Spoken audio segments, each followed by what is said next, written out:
It's Bereshis Vayetze. Vayetze is all about Yaakov now, as we starts to speak about his running away. Right, the parsha ended off speaking that Esav was running after him, and because it said Esav said in his heart that he's going to kill Yaakov. So Rivka heard about it, so she sent him away.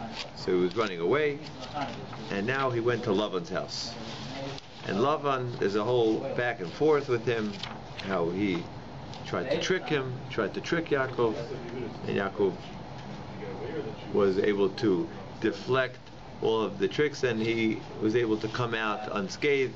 And then Lavan ran after him. The whole story when he ran after him, in the end, Lavan said he wants to at least make a treaty with him.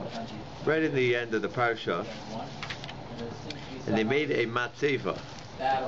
So let's turn to the end. Is Perek Lamed Aleph.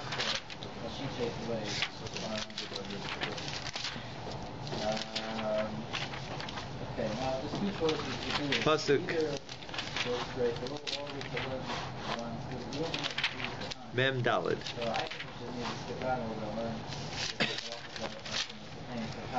So Lavan, he ran after, and you see each of what he claims. He claims, these are all my sheep, and those are my daughters. And then he says in the end, Pasuk Mem Daled V'atol Lecha. Let's see, Mem Daled, right? Is that? Yeah, you got it here. Okay. What page is that? 166. Let's make a bris. Let's make a covenant. Ani ve'ata. You and I. Right. And that will be a sign or a witness between you and I, this bris. Vayikach Yaakov Evan. So Yaakov took a stone. By the way, the one who will be the sign, who will be the witness? So from the pasuk, it seems like we'll make a bris, but who will be the witness? So Rashi says Hashem will be the witness. That's Rashi's pshat. Even though the verse doesn't really lend any connotation like that, and the Ramban actually holds that the bris, the actual covenant, will be the aid, will be the witness between us. Because if someone will go against this pact that we're making, so then he will be cursed by this treaty that we're making, right? And anyone who goes against the treaty, that will be the sign he's going against the treaty that we're making, and he'll get all the consequences. You'd think if he's making a bris with Lavan that he'd run to somebody more like an Olam Hazeh as opposed to God. You're dealing with a guy who doesn't really believe in God. No, Hashem appeared to Lavan and said, "Be careful how you treat." Like he was feared. He had fear. Right, that is true. Yes, that was a few psukim earlier. He was scared, and Hashem told him, "Don't touch him. Don't speak to him from bad to good." So. Yes, that's true. So Pasuk Mem Hey Vayikach Yaakov Evan. So Yaakov took a stone, Vayirmeh Matzeva, and he made it into a matzeva, into a monument.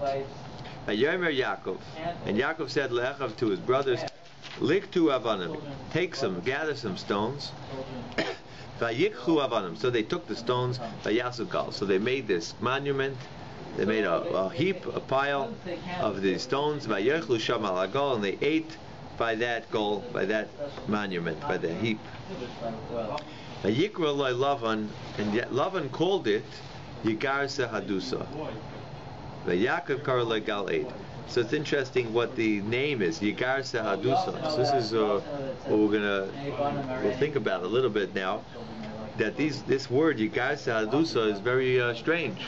It's not your classical Hebrew word, Yigarsa Hadusa. So Rashi, let's see Rashi. So the truth is, let's read the pasuk first. The end of the pasuk continues and says, Yaakov called it Gal Eid. Yaakov called this monument Gal. Gal is the pile, the heap. Eid is the witness. This will be the witness that we're making a treaty between us, and no one will go against it. And this actually, it stood by for many years, this monument. So Yaakov called it. Sorry, what did you say, Gal? Literally, it means a pile, a heap. Lavan calls it Yigar. Wait, so right? Is that good? Yeah, the name means the mound as a witness. Okay. Right, the mound. Right, literally puts two words together, gal and aid. So that's how Yaakov called it, gal and aid. Now, what did Lavan say? So Lavan called it. Guy. Yeah, so they don't explain, they don't touch it, they just transliterate it. But Lavan called it Yigar Seadusos. Now, what type of words are these? Yigar. You won't find this probably in the whole Chumash, right? Oh, how do you know that? Where do you see that? Number 47. Oh, so the answer is, so Rashi, well, let's first see Rashi. Rashi says that the Targum on Mem Zayin, Targum of Galeid is Yegar Sehadusa, because Rashi says Galeid. See that Rashi, if you want to follow. Oh, good. So Rashi, see first Rashi on the page. So Rashi says Yegar Sehadusa, Targum shel Galeid. The Targum of Gal-Aid, which is a Hebrew word from the word, as he says further, the next words are Gal-Aid, Gal-Aid, is a heap of the witness. That will be the monument that will make peace between us. So if Targum, the Aramaic translation of a Gal and a Aid, is Yigar Sa'adusa.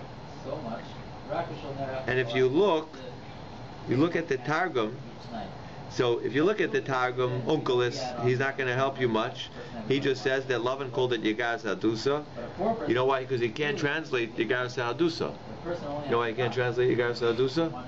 Right? Look at Onkelos. Nathan, do you see Onkelos? Mem Vav? Mem Zayin? There's Onkelos in this? Yeah. Oh, over here. Okay. Mem Zayin. Oh, yeah. Right? You see Onkelos? So usually Onkelos is there to help people out, to tell you the translation of words. But here, on Pasuk Mem Zayin, he doesn't. All he does is he transliterates it. He says the exact word. Doesn't change it. Doesn't change anything. So what's the point? Like, why didn't he help me out on this one? Why doesn't he help? Why didn't he help me out? Maybe he doesn't know. So what's the answer? Irving, what do you think? What's the question again? What's the meaning of it? Usually Onkelos helps us out, right? Onkelos will tell us the meaning, right? For those people in the Onkelos was written for the people to help them understand what the pasuk means. So he gave them the translation. So why doesn't he translate it? Yes. Because it's the same meaning. Same what? What do you mean? I think that the reason why he doesn't translate is because he's saying that the same, that Yigar Hasaduta is the same as Gal Aid. I guess. So that's right. I mean, it's true. That's well, what it says here, that it's the same. I mean, otherwise... One is Aramaic, one is Hebrew. No. Rabbi Wassman asks, why doesn't he translate it? Right. There isn't because there isn't a translation. It's the same as Gal Aid. So, tell me if this is what you mean to say. Tell me if this is what you mean to say. The word, they call the monument a Gal Aid, which means a heap of stones, a heap of which will be the witness. But in Aramaic, the Aramaic translation of Gal Aid is Yigar Sehadusa. Right. Because Lavan was talking in Aramaic. Right. So Lavan named it Yigar Sehadusa. Now, Onkelos was written in which language? In Greek. In Aramaic. Aramaic, sure. In Aramaic. Right, if you ever want to learn Gemara, so there's two ways to learn Gemara, to learn how to build up your vocabulary. You could do it the old-fashioned way, write down the words, or you could practice Onkelos, and you read it. You read two words and look at Onkelos, see how he translates those two words, because it's really in Onkelos, is Aramaic. So here, Onkelos, what is he supposed to teach the words? Yigar Sadusa. Lavan already called it the Aramaic translation. In Aramaic it means Yigar Sadusa. Sahadusa comes from the word in Gemara, probably has the word Eidos. Like Eidos is Witness. So that's the idea there. Yigar is probably a pile, and Sahadusa is Eidos. So Onkelos couldn't translate anything because it's already translated into Aramaic. So therefore, seems to be the idea, because the Sforno also says this. The Sforno says that Yaakov called it Galeid because Yaakov kept it with the Hebrew name. The Hebrew name is Galeid. Yaakov didn't change his lashon. The three things that the Jews had, that the Jews merited, that they didn't get stuck in Mitzrayim. Why? How were they able to get out of Mitzrayim? Because they had three things they didn't change. They didn't change their language, their dress, what their names. Right. They kept their Jewish names, they kept their dress, they kept their language. The language, so this is the same idea. Yaakov also kept his language. Even though Lavan said, I'll speak Aramaic with you. That's my language. But the Sforno says he didn't change his lashon, he didn't change the tongue, and he kept it in Hebrew. That creates the question. All the Aram, Yitzchak, Yaakov, Yosef, they all spoke Hebrew. In Egypt they spoke Hebrew, but the minute they went to the Israel, they crossed the river, they started speaking Aramaic. Oh, when did they, in the Babel they started speaking Aramaic? Oh, in the Babel. So in the old, so before the first temple was still Hebrew? Yeah, I think so. I think it was only when they moved to Babel and they were... And back. Yeah, that was already later. No, I think they were Aramaic before. They were already Aramaic speaking in the first base of English. They already were speaking it because they had two times. For prayer and for all the services they used Hebrew, but day-to-day conversation they used Aramaic. Okay, so we'll have to look into when exactly, when did they do it? Because it's very interesting why I think it's already with Shoftim. I think with the war. Really? There. So I'm not sure. We'll have to see that. That would be very interesting. They found out that Aramaic is easy to speak, and they use Aramaic, which is very strange. Why they were originally kept Hebrew and eventually they switched to Aramaic. So we'll have to look into when it changed over. So based on this idea, right, I don't know if I'll quote this.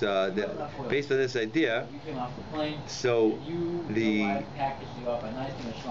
based on this whole Rashi and the Sforno, and by the way, it's also when a child turns that he's able to talk. So it says v'dibarta bam. So Rashi says, right in the Chumash on Parshas Eikev, right? So he says v'dibarta bam. You should teach your child the minute he knows how to talk, he should speak Lashon HaKodesh. He should speak Hebrew, and you should teach him the first words Torah Tziva Lanu Moshe. The first words the child learns how to say, right? Trying to teach my child to say "ma," "mommy." The first words should be "Torah Tziva Lanu Moshe." So that's what the Sifri says, that it's so important for the father to train his child into teaching him to learn Torah. This is the first thing. Okay, that's how you get him to learn Torah. You teach him Lashon HaKodesh, so now he knows how to read. Okay, now I want to just quote to you how the Medrash learns this up, because the Medrash says that following words. Rav Shmuel Bar Nachman says, Al Yehi Lashon Parsi, or different girsas, or Al Yehi Lashon Aramis. He says the tongue of Aramaic should never be light in your eyes, because we see over here in the Torah, in the Nevi'im and in Ksuvim, that Hashem gives the Aramaic a little bit of kavod. And where do we see that the Torah gives the Aramaic language honor? So the Medrash quotes this pasuk here. That you see here that it's quoted in the Chumash, an Aramaic phrase. So therefore, Rav Shmuel Bar Nachman says, don't take the Aramaic language too lightly.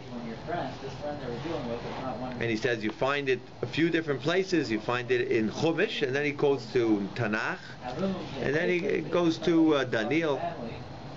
But that's the Medrash. So the first thing is, so that's based on this. So you have to first ask yourself a question: why? What does it mean it shouldn't be light in your eyes? So you have to give it kavod. What does that mean? You have to give it kavod. So right on the side of the Medrash, they say that when you're learning the Chumash, and you learn Onkelos, you should realize you should treat it with honor, Onkelos, because Onkelos is, although it's written in Aramaic and it's only it's a translation, but you should realize that it's the Targum of the Torah, and his words are.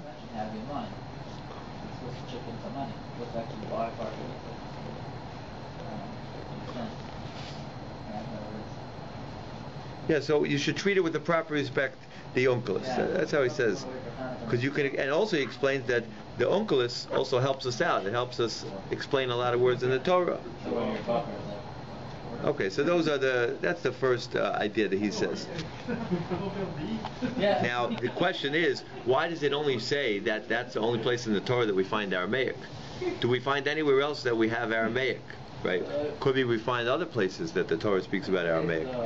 The first place that we have is a little bit by Chatume Mitzrayim.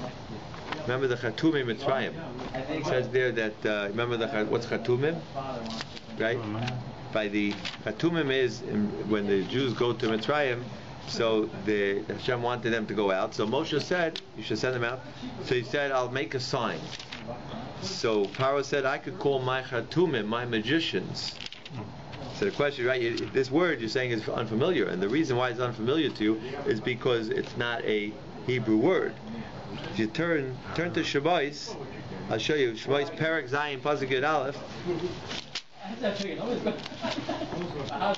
There save us like 5 minutes and tell us what page. Page 322. 324. I'm not proud to say it, but page 324. So here, this is the Nemenkrancers and all these. Right. Yeah. So this word Chatume seems that it's also a Aramaic word. Right. So you're right. Actually, the Ramban says exactly what you're saying, that it's a form of magic where they ask the dead. And the Rashi in Bamidbar, Rashi in Bereshis also brings that down. Right? What's Rashi in Bereshis? Yeah, because Paro had a dream, so they called the Chatumim. So we're going to have right by the dreams. So what's Chatume? So you could turn back to 222, and here you'll see the first time where Rashi tells us what Chatumim are. Because Paro had a dream, he saw the 7 cows. Remember, they were going up from the river, and then there were skinny cows and fat cows. So he called all of his Chatumim. So Rashi is bothered, page 222, in the second column, 4 lines on the bottom in Rashi. So the Rashi in the second column, 4 lines on the bottom, says, what's Chatumim? So he says, Hanacharim betime mesim sheshaylim batamas. These are the magicians who take the bones and they ask the bones the future. And then Rashi says something interesting. Time. What does the word Chatume mean? It comes from the word Time. From the word Time. What's Time? Time hein atzama yisplash narami. Time means bones in Aramaic. So therefore he says, Ube Mishnah Baishu Malitamya. It says a lot of times Time, a house that's filled with Time means a house that's filled with bones. So there they were Necharim B'Time. They used to inquire by the bones of the dead, bones of dead people. So here Rashi is saying very clearly that the word Chatume comes from, it's an Aramaic word. So it's interesting that the Medrash only says that that's an Aramaic word. Why? Medrash could have said you should honor the language of Aramaic because it says Chatumim. That's one place. We also find it in this week's parsha. What? Was there something in the in Gan Eden from that's Aramaic, from something with Haman or Hadar? Maybe I'm confusing with something else. There's a reference to Haman. To Haman. Haman in there is a reference to Haman because it says or something. Because they said Hamina Eitz Hazeh. Yeah, and was there something Aramaic and I don't recall. But no, maybe I'm making it up. We have to think about it. No, maybe I'm making it up. I'm not sure. Look how the English translates. Yeah. I mean, it calls them necromancers. Right. So they're just saying it's like a type of magician. But the question is, what type of word is a magician? In Hebrew, the word should be mechashef, machshefa, right? That's a Hebrew word. So the answer is because it's an Aramaic word. Khartoumim is an Aramaic word. That's the second place in the Chumash where we see an Aramaic word that is used in the Chumash. Which means, here you see, again, why did you have to call them Khartoumim? You could have called them magicians, machshefas, right? They're actually, they're doing magic. The answer is that the Chumash here is quoting them by their Aramaic name. That's the second place you see it. And the third place you see it is in this week's Parsha on page 156. On 156, there we have the name, the sixth baby was born to Leah. So Leah named her... No, before that. Now, Leah was the seventh child she had. The sixth boy was Zevulun. Zevulun is also Aramaic? Yes, look at Pasuk Chaf. It says, Vaytomer Leah, Zivodani Elikim Oisi Zevetov. Leah said, Zivodani. Zivodani is Zevetov. So here, Onkelos helps us out. Onkelos says, Va'amaras Leah said, Yehav Hashem Yaseh li, Hashem has given to me. So he's learning Zevodani comes the word given to me. Zevet Toiv, a good portion. Chalak Toiv, a good portion. That now I have already a good portion. I have already 6 children. So my husband will be he'll make his main house by me. So this word is also a very unique word. We usually don't find such a we don't find such words. Zivodani Elikim. So the word Zivodani, Rashi says you need Onkelos to help you out because it really means a portion. He has a portion to me, a good portion. So why didn't it say chalakti? He give me a good chalak. So here you see again that we have the Hebrew is really we're using the Aramaic word for this. So that's few places where we find Aramaic. Very interesting. These are the 3 places. We have maybe one more time in the end of Chumash, right when we lane. If you want to see, we'll see one more place. In Lamed Gimel Beis, in the end of the Torah, right by Vayetze HaBracha, which is on page 1112, which is the beginning of Vayetze HaBracha, and it says that Hashem came to give the Torah to all the nations. So it says He offered it to the nations, right? He came. So it says that. Very interesting. Look at Pasuk Beis, page 1112. Vayomer Hashem, and Hashem said, Misinai, Hashem Misinai ba. Hashem has come from Sinai. Vizdarach Miseir Lamai, and He went.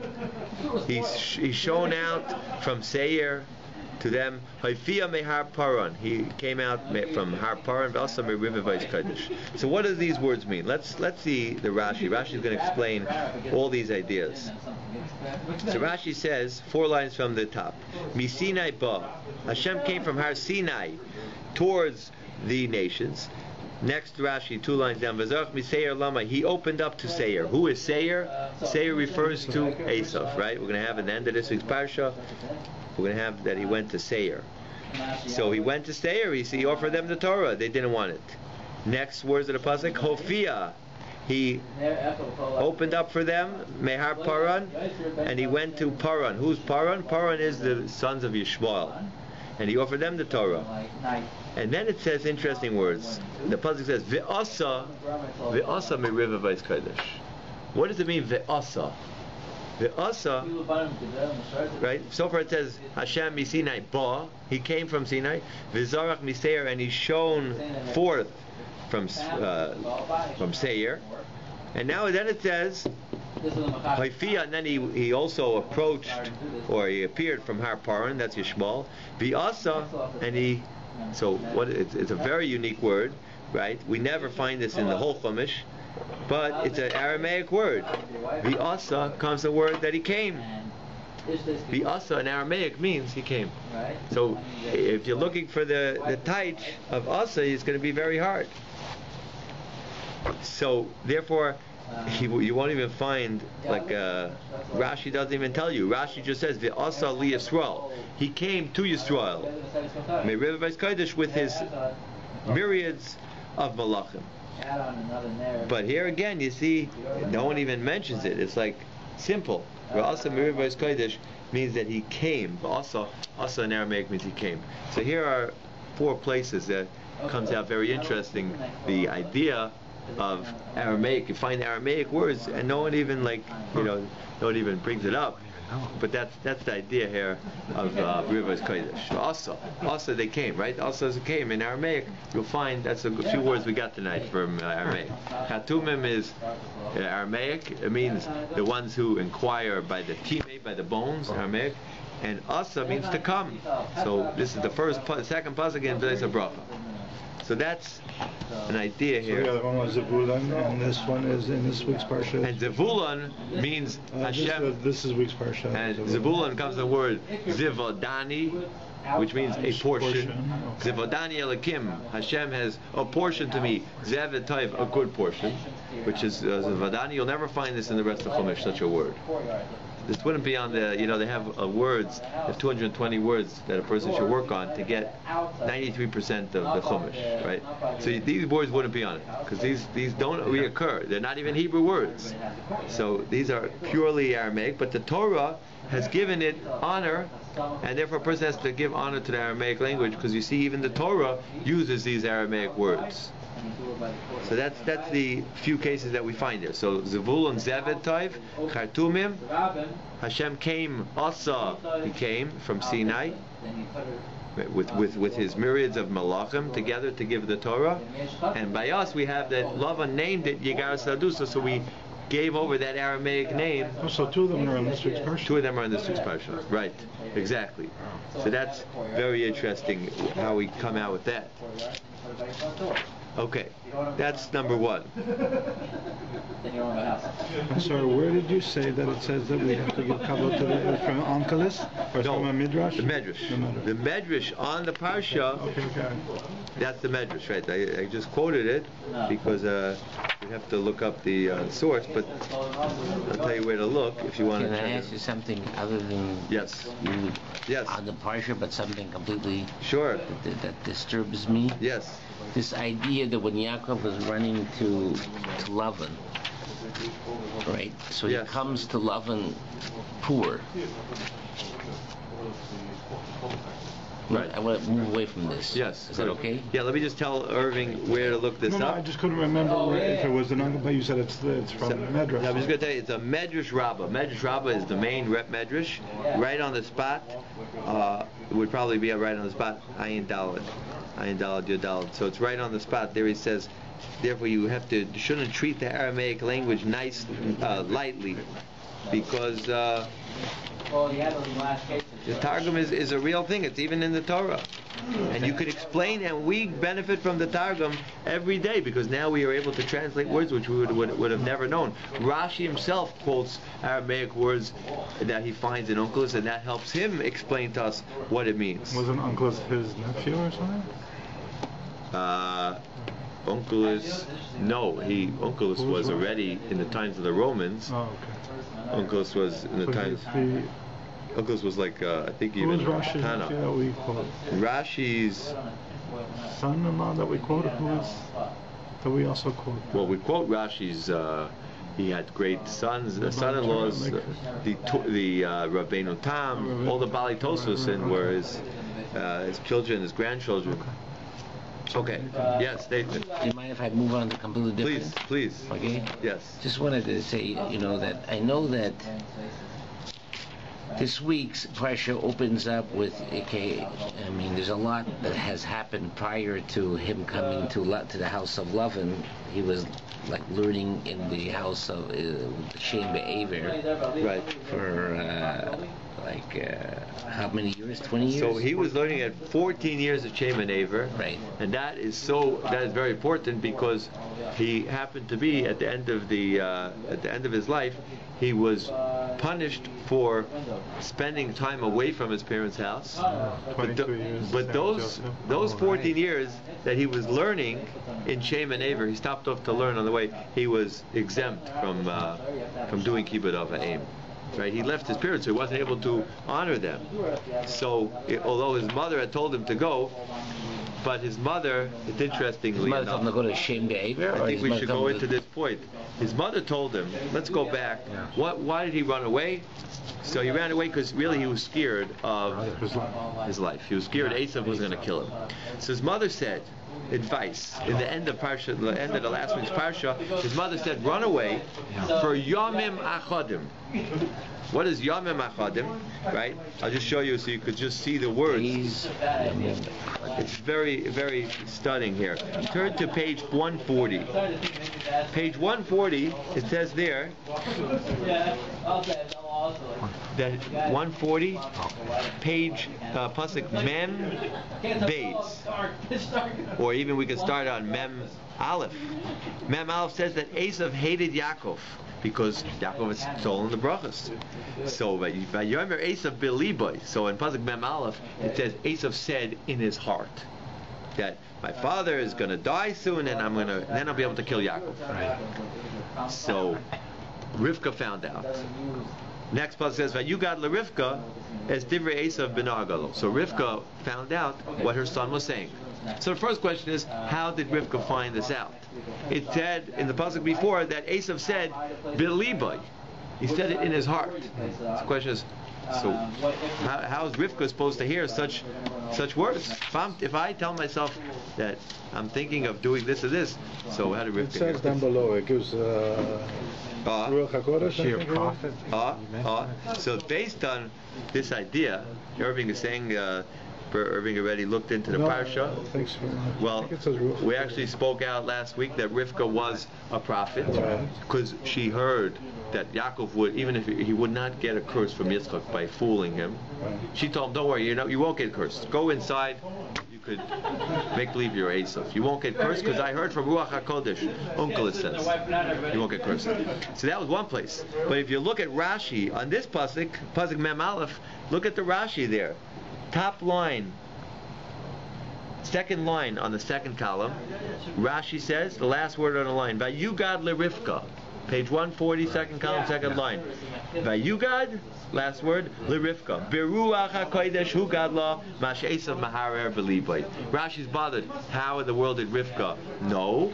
The answer is she heard Ruach HaKodesh, what Esav was saying in his heart. That's the answer. Excellent. Very good. So this is number one. Although I will tell you that some people are. So what was that Achadim Yamim that you were saying? Yeah. So now let's go further. I'll also tell you that Ibn Ezra happens to argue on that. He says that he was saying it in his heart, but he told a secret to his friend, and Ibn Ezra says he might have told his best friend the secret, and then it got out, and she heard about it. Okay. So the next pasuk says she called her son, and she said, "Yaakov, you should know Esav is going to kill you." Right? That's pasuk Mem Beis. He's planning on killing you. So it says in pasuk Mem Gimel, "V'ata b'nishma b'koili kum berach lecha." Kum, get up, berach. You should run away to Lavan, Achi, my brother, who's in Haran. Now, is this when she didn't want to be? That her husband and her son be killed at the same time? Was that? Yes, this is it. That's it. Okay. That's it. Exactly. Pasuk Mem Dalet. She explains, "V'yashavta yima yamim achadim." You should sit with him for a few days. Ad asher tashav chamas achicha, until your brother's anger dies down. And in Mem Hey, he says what you said, because he says, then when his anger dies down and he'll forget what you did to him, then I vishalachti.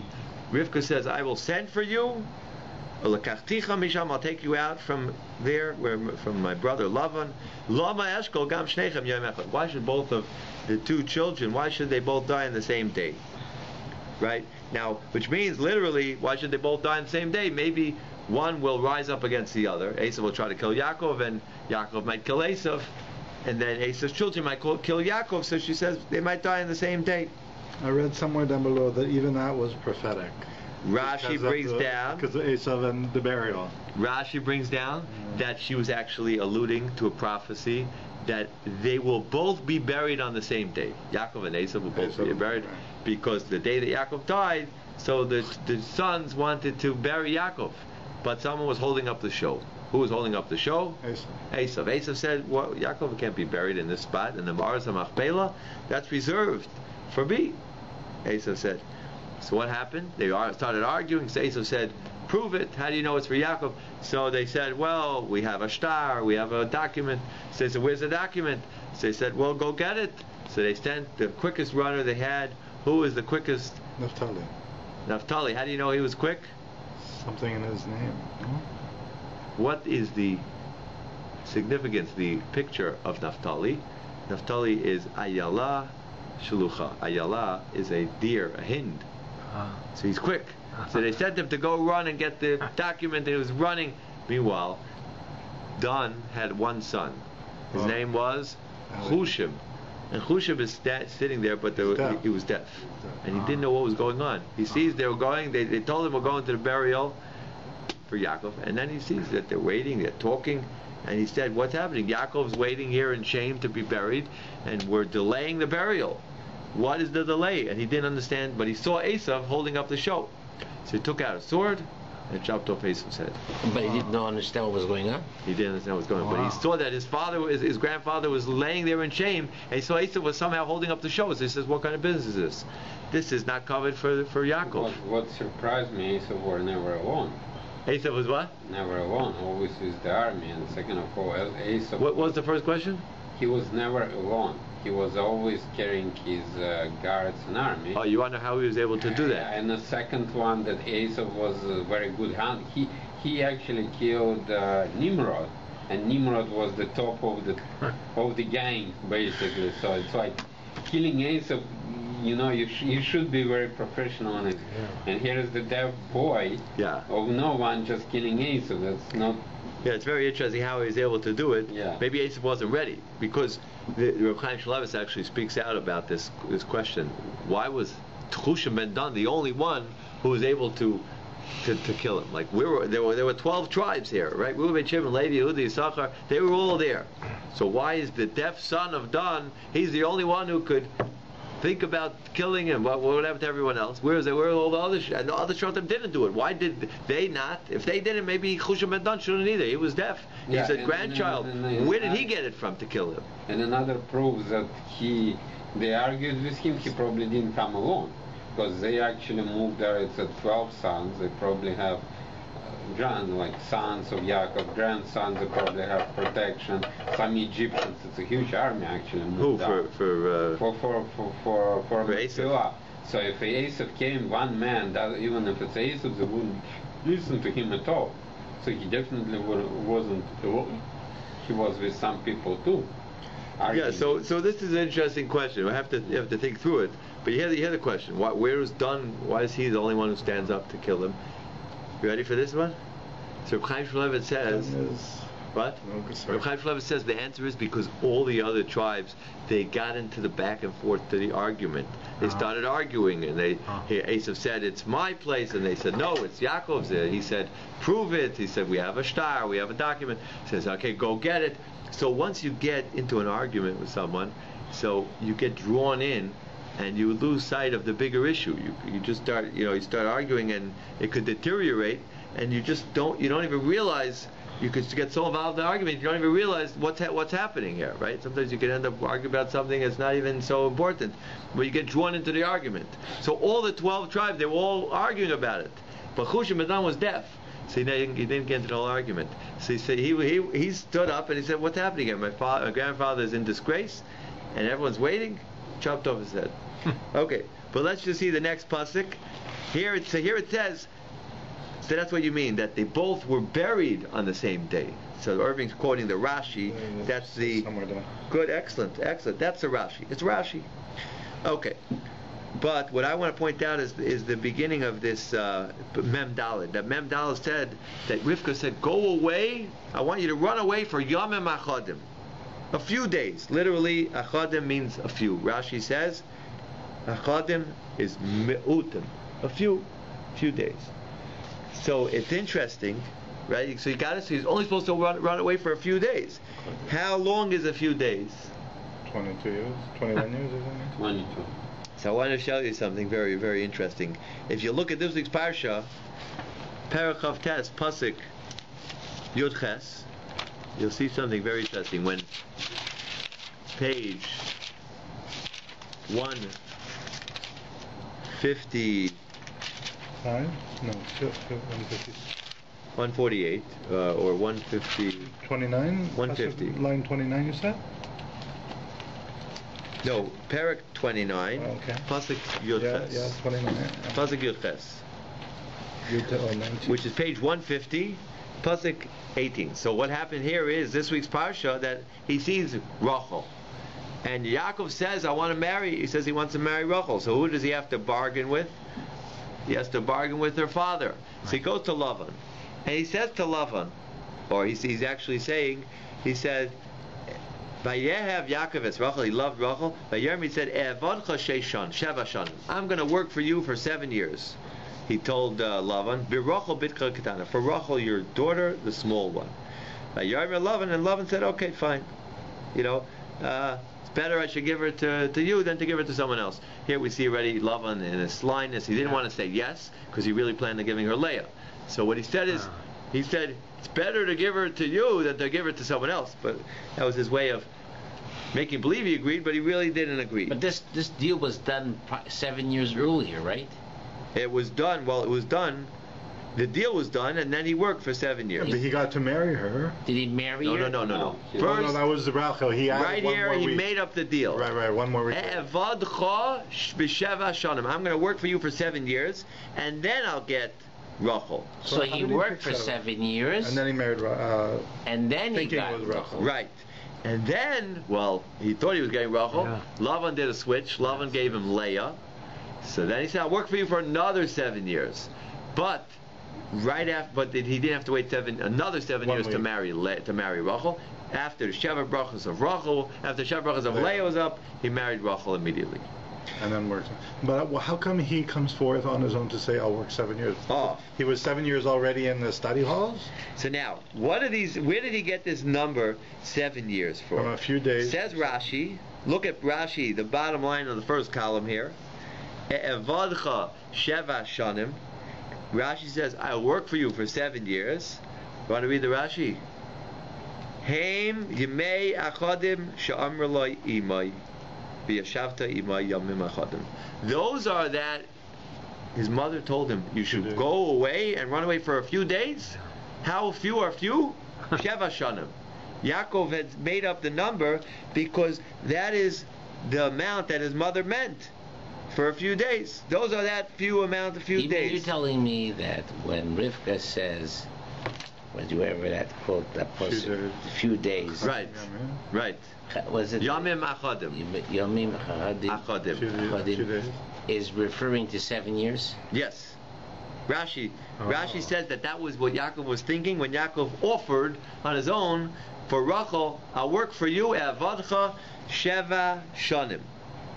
It's funny because he says it felt like a few days to him. Look at the next. Look one more pasuk. 2 psukim. I'm going to read the next pasuk. Yud Tes 19. Vayomer Lavan. Lavan said, "Okay, it's better to give it to you than to give it to someone else." Pasuk Chaf. Vayavoid Yaakov beRachel. Yaakov worked for Rachel in order to get Rachel. Sheva shanim for 7 years. Vayiyu beinav kiyamim achodim. And it was in his eyes like a few days. As he was waiting because he loved her. So here you see that it actually was those few days. It was Yamim Achadim, those same Yamim Achadim that his mother told him, Yamim Achadim, you should work. So it's you're saying that he understood 7 years, not because he understood it right from the beginning, but because his working for 7 years seemed like a few days. Well, no, but even before that. Listen, even before that, he understood it was 7 years because Rashi says because Rashi says, "I will work for you for 7 years."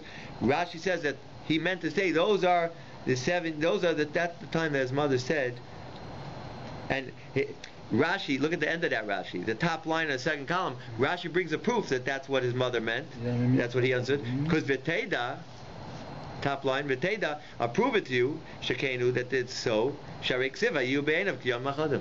It was in his eyes like a few days. So those few days, as his mother told him to go, he went away for those few days, and that was the offer. Can I ask you something? Because it looks like there's some kind of a trick that was done. When you read this, it looks like that Lavan is told a trick, but in fact, really, it's not a trick at all because it seems that God wants it this way.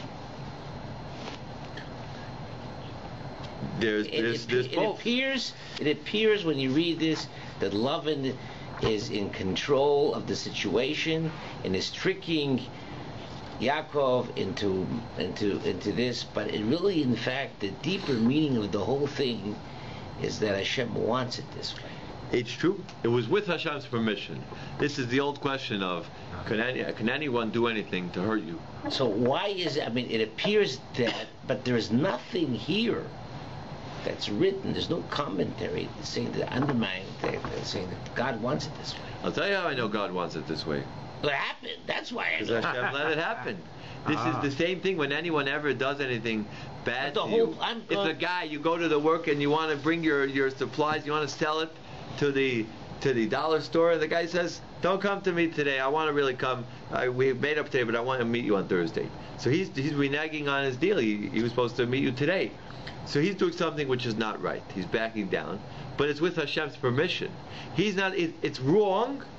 But if Hashem, it's a test maybe, it's a way for you to grow, but it's all with Hashem's permission. No one could touch you an iota if it's not with Hashem's permission. So he's going to get punished, just like the Mitzrayim are going to get punished for enslaving the Jews. But it was with Hashem's permission. Also with Rachel's understanding and Rahman's also, because of the situation. And anyways, after 7 years, all he had to do was work one more week anyways. I mean, which was... Yeah, but he worked for Rachel. But why do you have to work for 7 more years?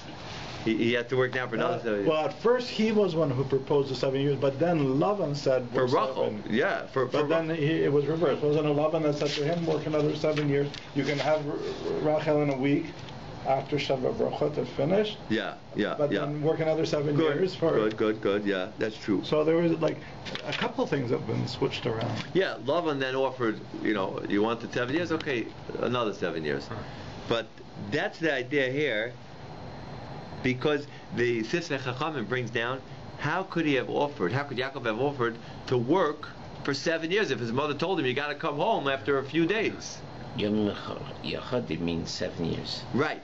Because if it would mean a few days, Why does it say that Yom Yachad means 7 years? Rashi said. Well, right. The literal translation means a few days, or it could even be more. But it's not. It doesn't say how many days. It's not clearly defined. So the Sifsei Chachamim says, if it just meant like 5 days or 10 days, how could Yaakov go against his mother? His mother said he got to come home after a few days. How could he offer 7 years? Says Rashi, no, that Yom Achadim, those are the 7 years. That's Yom Achadim that his mother told him to go away, and she told him to get married. That's what she told him. She said, I'm disgusted with my life. If Yaakov takes from the children of Ches, I wanted to get a wife. So this is part of the 7 years. Yom Achadim, and he was studying for 7 years? Besides for the 7 years. But was there a connection between the fact that he was studying for 7 years and then he worked for 7 years? No, he was studying for 18 years. He studied for 14 years. 14 years. 14. How can that be? He was punished to be without Yosef, his son, for the same amount of time. So for the 14 years that he studied, he was pater. He was exempt, because when you learn Torah, learning Torah is the best mitzvah. So you're saying that was okay? He was exempt from honoring. Right. So after the 14 years, when he went to Lavan, so he went and he was working. So he did 7 and 7, and then he stayed on longer. 7. How much longer he stayed there to have, right? Another altogether 20, right? Altogether years. 22 years. No, 20. 20 years and 20 years. 1 year. 2 years to travel. And then, 1 Excellent. year. Say it again. So 7 years for Rachel, 7 years for Leah. So that's 14. 6 more years he worked and he got up the sheep, and then 2 more years of journeying till he got home. Which is a long journey. So he got punished. It's not that far. But he had a lot of sheep. Aram is not that, but on the way there. Okay. On the way back, okay, a lot of sheep, but on the way there, he was empty, very wide. That's the difference between carrying baggage or not, having baggage or not. So what do you see? Funny. So what do you see? So he was punished for the last 22 years. Because he didn't contact his parents. Because he didn't do kibbud av v'aim. Now, you might ask me a great question. He didn't do kibbud av v'aim, but I thought his mother told him you should go get married. So what was the problem? He was doing what his mother asked. Well, right? Why is he punished? So the answer is, a beautiful answer. He didn't attempt to contact him, I think. Did the mother know that he was married? I'm not sure if maybe he sent a message back. I don't know. Rashi, the Chumash doesn't tell us. Could be not. I would say no. You're saying he's punished for not getting contact with his mother's wife. So he's punished for not doing kibbud av v'aim. He didn't return home. His mother said you got to return home after a few days. He didn't return home after a few days. So you're saying that he was punished because he should have gone home after 7 years? Yes. Not to go to Lovin? Right. But he was told to go to Lovin. No, he should have gone to Lovin, and he should have gotten married. 7 years, and then he should have gone home. He should have returned home after he got married. Why did he continue working? So if he was... You're saying to me that the 14 years that he was learning by Hashem Me'ever, that was okay. That's okay. So it's actually after like 14 years. It's like 34 years. Then he was told to go for the 7 years. Right. So 7 years he was also okay. That was also okay. And I'll tell you something else. What about the next 7 years? That's also okay. Why? Because he was strict. What do you mean he was strict? Because he was getting. Because he was marrying Leah. Right. So he wants to marry Rachel. He was marrying Rachel. The first 7 years he was married Leah. Right. That could also be okay. Because he got married. Right. Because she said, go get married. Right. Yeah. But did she say who to get married? No. But to go to the house of Lovin and marry from the house of Lovin. Right. So he married both. So why was 34 years? So why? 34 years. 20 plus the 14. 22 plus 14. So 36 years. So you're saying he's being punished for the last 8 years. Right. For the last 6 years. 6 years. Right. For well. 6 years because of the last 6 years. Because it was a deal. It's always better to learn Torah to become rich. That's what it's. What Torah? For the last 6 years, all that he done. For the last 6 years, he was making money of the sheep. Yeah. And that's wrong. That was wrong because he had a mitzvah of kibbud av v'aim. His mother was calling him. His mother said, "Come home after you right away." Yom machadim. You have a few days. Yeah, Bnei Israel to feed also though. Hashem will take care of you. You got to listen to your mother. You're saying unless you're saying it was a nevera for him to spend the time and negotiate about the dots, the black, the white, the spotted sheep. Yes. He didn't need it anyway. His father was very rich. He knew when he comes home he'll get all the get the all the stuff as his mother told him to come home. Yeah, he had to come home. So and actually he missed by 6 years. He missed his mother because she died exactly on that 6 years prior him. 7 years prior him coming home. So it's 6 years plus 1 year travel. So when he came home, so she died. She had passed away. How much time he has? So let me tell you what happened. So you want to know when his mother passed away? His mother passed away in 6 or 7 years. In the middle of Parshas Vayetze. Yeah. But the question here is because when he came, father was still alive. Right. Because he together with Esau buried his father. Yeah. But he was punished. Yaakov was punished that for 22 years, those 22 years that he left after the learning for 14 years, 22 more years he was punished that Yosef left him for 22 years. Right now he had Yosef, this week's parsha. Yosef was taken away in the right when he goes to find his brothers and they sell him. So he left his brothers when he was, I think, now the question is 17, and he found his father 22 years later. Yeah, but why Yosef was punished. Mida k'neged mida, a tit for a tat. It was 22 years. He left his father, so Yosef was taken away from him for 22 years. So why Yosef wasn't punished for the same? Yaakov, it's right. It was like a punishment of Yaakov. But the question is, Yosef did the same error. He should get punished too. Why Yosef? Why? For 22 years. What did he do? What did he do wrong? He had ability maybe pro 22, but he had ability to communicate when he was in. I'm not sure. On the house of Potiphar, he became the top person. He definitely had opportunity to tell. No, he couldn't do that. He could. No, he couldn't. He could. And I can tell you why he couldn't. And when he became second in command of Pharaoh, he couldn't do it. It was how many, 4 good years or 5 good years until he couldn't do it. He also could do it. No, he couldn't. He waited for. Okay. What do you think? Why couldn't he do it? Of course, he couldn't do it because he had to fulfill the dream. Fulfill the dreams. So I just want to say the dream was more important than anything. That was his way how he saw he was going to fulfill the dream. He had to fulfill the dream. But I just want to say one more point. The whole episode, the whole purpose of his whole life is to fulfill that dream. Yeah, he saw himself as fulfilling himself. Wait a minute, it's more than just a dream. It's more than just a dream. It's to fulfill the dream. It's also to make sure that the Jews come into Mitzrayim, because the Jews have to go into Gullahs. And from Let's not forget they weren't Jews yet, but that's another story. Okay, I just want to finish off. I just want to say one last. People, the Gentiles came. I just want to finish off one last point. But the question is, why did he get punished for 22 years? Right. So we're saying he's punished, and Yosef was away from him for 22 years. Right. But why? But for part of the time he was getting married, his mother told him Yamim Achadim, and Rashi's saying here. Yamim Achadim, those few years. His mother told him, few days, go get married, work for love, and for 7 years, 14 years. Why were those 14 years part of the calculation? The 14 years what? Out of those 22 years, he was getting married to Rachel and Leah for 14 of them. Yeah. Why was he punished for those 14 years? Those 14 years, his mother told him, you should go away for. You see, he wasn't punished for those 14 years. The 14 years they learned Torah. Daddy wasn't punished for, and then, but I'm saying the next 14 years he was getting married to Rachel and Leah. You say he wasn't punished, being punished. He wasn't punished for the first 14 years where he was learning Torah, but he was punished for the 14 years and the next 6 years where he got married to both of his wives, and he worked for another 6 years. He got the full amount because of those 6 years. Right? Why was he punished for the next 14 years of working for Rachel and Leah? Yes. Why was he punished for that?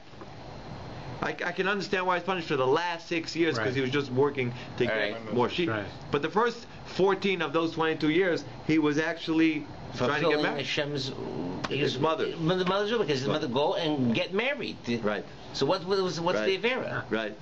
Right. Good question.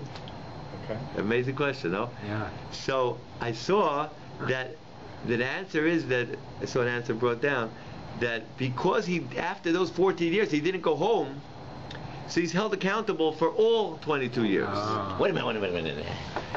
We're talking about the 14 years after he worked for Leah. Right. Okay. He should have gone home, you're saying. Right. And he didn't. So therefore he's held accountable for all 22 years, even the first 14 years. He only had an exemption. If he would have taken the exemption and stayed away for those 14 years and came home right after, okay, so he did his mother's mitzvah. But here he didn't do the mitzvah because he completely ignored his mother. So he doesn't get the exemption of the first 14 years. He was away. It all goes on the account. It's like the mashal of I don't like it. But it ties in with if somebody starts. I don't like the answer. You know the mashal of the Dubna Magid of the fellow who it was a rich man, and he was making a big wedding. So he had 2 sons. So there was one son, and there was another son. So what he did is he told them you could buy some nice clothes. Put it on the bill. I'll pay you back for everything. Right? He came like a schmutz. So one of them, he bought and he dressed up all nice. But what happened? The other brother, he came like sloppy, the schmutzstück, no? Yeah, so I think the first brother didn't tell the second brother so much. He didn't tell him to get buy nice clothes. So the father said, if you're really worried about my honor, so then you would have got the nice clothes for. You would have shared with your brother. You would have shared with your brother. So now it's all on your own bill. It's not on my bill. It's for yourself. So Yaakov, if Yaakov was really going away, he was doing it for his mother, so he should have came home right away. Yeah. The answer is he's held accountable even for the first 14 years. There was some claim on him even for the first 14 years. So therefore he was held accountable for all of 22. He blew exemption. Okay, I'll have to think about it. I'll have to work on this. Thank you very much. Yeah. That's an answer I saw one time brought down, but we could check up on it. We could look up. That's one answer, but it's a great question.